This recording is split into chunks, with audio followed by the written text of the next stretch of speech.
in the night. We heard lightning and thunder, and it rained.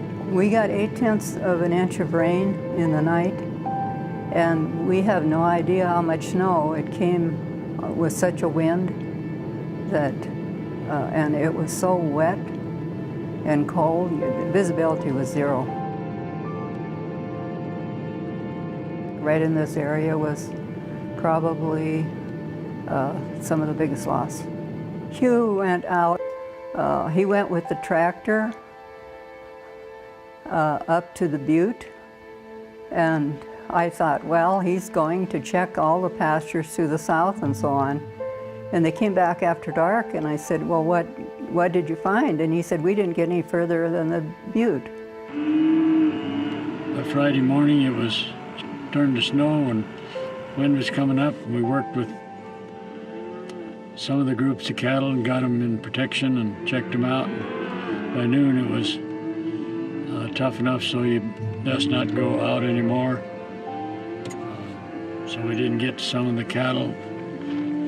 They weren't able to find shelter in their summer pasture, and eventually they started drifting, and it took its toll. We buried 189 head, and 5 of those were the hired man's. And until we got out there, didn't realize the extent of the loss.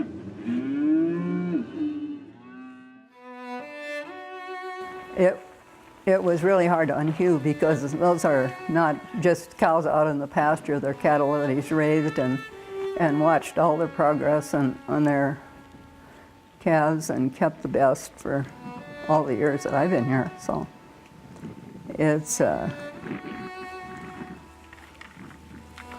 was really hard on him.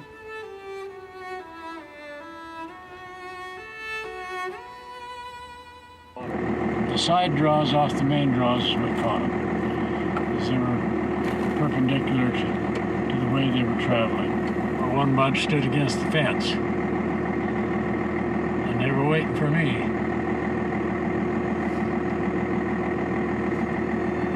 I think the cold rain to start with the wind, chilled them pretty bad. Snow got too deep, hard for them to travel. They just got down and couldn't keep going. They run out of energy. It's just the size of it. They found a heifer. I think they said all they saw was the ear. They dug out that heifer calf, and she just laid there, and there was a couple others, live ones around, and after a while she got up and walked away. So every once in a while there was some bright spot. It wasn't necessarily where you had them. It's just the way they got caught. Some people lost cattle right in the corral. But it'll turn around. We'll get by. It wasn't the financial as much as it was grieving over losing our animals. We're at the place in our life where finances aren't that important. We worked hard all our lives, and money isn't as important as some other things. Being established, we'll survive, but I'm concerned about the younger ranchers who's trying to buy a place and get a bunch of cattle put together. We're going to have to help them what we can. And I'm pleased to see a lot of local effort. There's no way they can take care of all of the loss monetarily, but if it can just keep them going till give them the courage and the fortitude to go on. They've got the guts to do it. They just need a little help.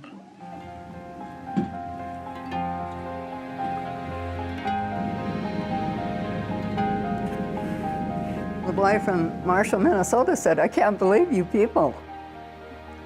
I said, "Well, the Lord's in control, and we've been through a lot, and we can do this." Well, we're an optimistic bunch, I guess, or we wouldn't be here. We're also kind of proud and independent, so sometimes it's hard to accept help. But you got to know when that time is. You got to know how to give. You got to know how to receive. Yeah, I'd like to give some young guy that bunch of cows we lost.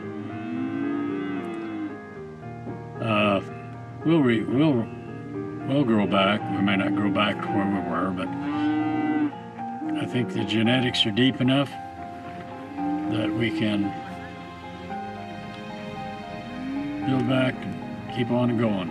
When things like this happen, and they will happen, if you're going to be in it long enough, it's going to happen. And it's just another chapter in the book, another page in life. If you're going to keep on going, you got to take what comes, buck up, and do the best you can. My dad used to say, things got tough, he'd say, "Never give up till you're dead." We're expecting another snow tonight. The forecast is a foot of snow with 50-mile-an-hour winds coming tonight, so the men are out trying to get things in a good place. Everybody will probably be preparing for that next blizzard for the next 10 years. So no, you just keep your eye on the weather and do what needs to be done, and take good care of the stock and the land, and that'll take care of you. Hugh's most happy when he's out feeding those cows some hay, so I don't think we'll go anywhere. I've heard him say, "Not until we have to."